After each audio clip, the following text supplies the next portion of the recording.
আবু আলম মোহাম্মদ শহীদ খান, যেটি রনি ভাই এক পর্যায়ে গিয়ে বলছিলেন যে এটি আসলে রিভার্স হতে পারে, বাংলাদেশের জন্য বুমেরাং হতে পারে, এই ধরনের আশঙ্কাও কি আছে? আমরা এখন পর্যন্ত মানে যেটুকু করা হচ্ছে শেখ হাসিনার বিষয়, ফেরত চাওয়ার বিষয়, আমরা আইনি প্রক্রিয়ার মধ্যেই তো আছি। না, আপনি আইনি প্রক্রিয়ার মধ্যে তো আছেনই, আপনি জিনিসটাকে একটু ফুলিয়ে ফাঁপিয়ে প্রচার করুন, মানে পলিটিক্যাল রিটোরিকের জায়গায় চলে যাচ্ছেন। রনি সাহেব যেটা বলেছেন সেটা হলো যে ভারতের কাছ থেকে বুমেরাং হবে না, বুমেরাংটা হবে যে জনগণ বিশ্বাস করতেছে যে এটা করা সম্ভব, তাকে ফেরত আনা সম্ভব। সুতরাং আপনি যখন ফেরত আনতে পারবেন না, যদি না পারেন, মানে সম্ভাবনা সেটাই বেশি, মানে 99% সম্ভাবনা হতে পারে, 1% তো আর বলা যাবে না। 99% সম্ভাবনা হচ্ছে যে ভারত এখনকার এই অবস্থায় বা পরবর্তী কোনো অবস্থায় শেখ হাসিনাকে ফেরত দেওয়ার মধ্যে নাই, এখনও নাই, এবং ভবিষ্যতেও থাকবে না, এরকমটা ধারণা করতে পারেন। কেন ওই আইনে বলা আছে, যদি ওই রাষ্ট্র ভারত যদি মনে করে যে এইটা, এই যে মামলাগুলো হচ্ছে সবগুলোই হলো পলিটিক্যাল কারণে হয়েছে, তাহলেই তো তারা ওই কারণ দেখে বলবে যে না, রাজনৈতিক কারণে মামলা হয়েছে, এই জন্য আমি ফেরত দিব না।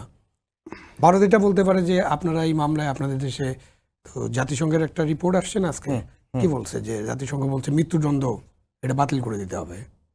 তো ভারত যদি মনে করে যে আপনি তো গেলেই মৃত্যুদণ্ড দিয়ে দিবেন, তাকে ফেরত দেব না।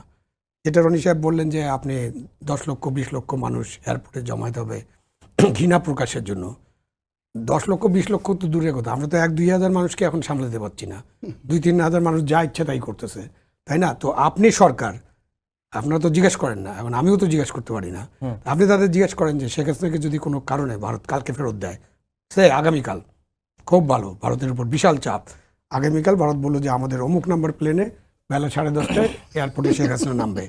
তা আপনি সরকার একটু বলুক তো দিয়ে আমরা শেখ হাসিনার পূর্ণ নিরাপত্তা দিয়ে তার ন্যায্য বিচার নিশ্চিত করব, পারবে এটা বলতে?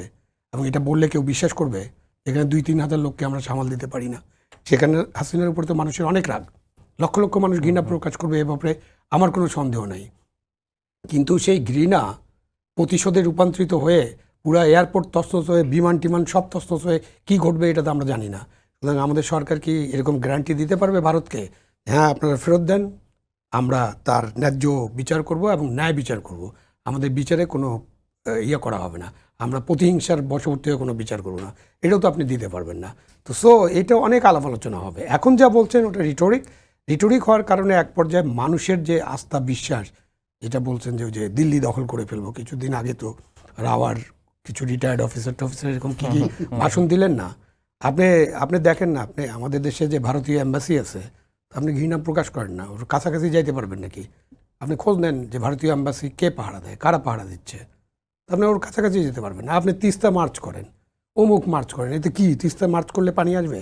মৌলানা ভাসানী একসময় ফারাক্কা মার্চ করেছিল, তখন আমি ছাত্র ছিলাম, আমার কাছে মনে হয়েছে this is a very good program, strong. কিন্তু ফারাক্কা পর্যন্ত যাই কি আমরা ফারাক্কা থেকে 1 কিউসেক পানি পেয়েছিলাম ওই মার্চের কারণে?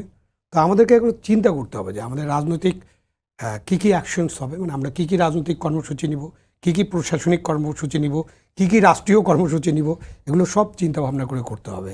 সুতরাং আমরা কাগজপত্র পাঠাবো, এখন জনরোষ যেটা আছে, জনগণের যে ঘৃণা আছে, সেটা প্রশমিত করার জন্য আমরা নিশ্চয়ই আমরা একটা পদ্ধতির মধ্যে যাব, বাট আমরা যেন এমন না করি যে আমরা এমন ফুলিয়ে ফাঁপিয়ে কিছু প্রচার না করি যাতে মনে হতে পারে যে না আমরা এসব করে ফেলছি, এবং তখন না করতে পারলে, যেটা রনি সাহেব বলছেন আমি একমত, সেইটা বুমেরাং হবে, মানে সরকারের প্রতি মানুষের যে আস্থা বিশ্বাস, সেই বিশ্বাসটা চির ধরে যাবে।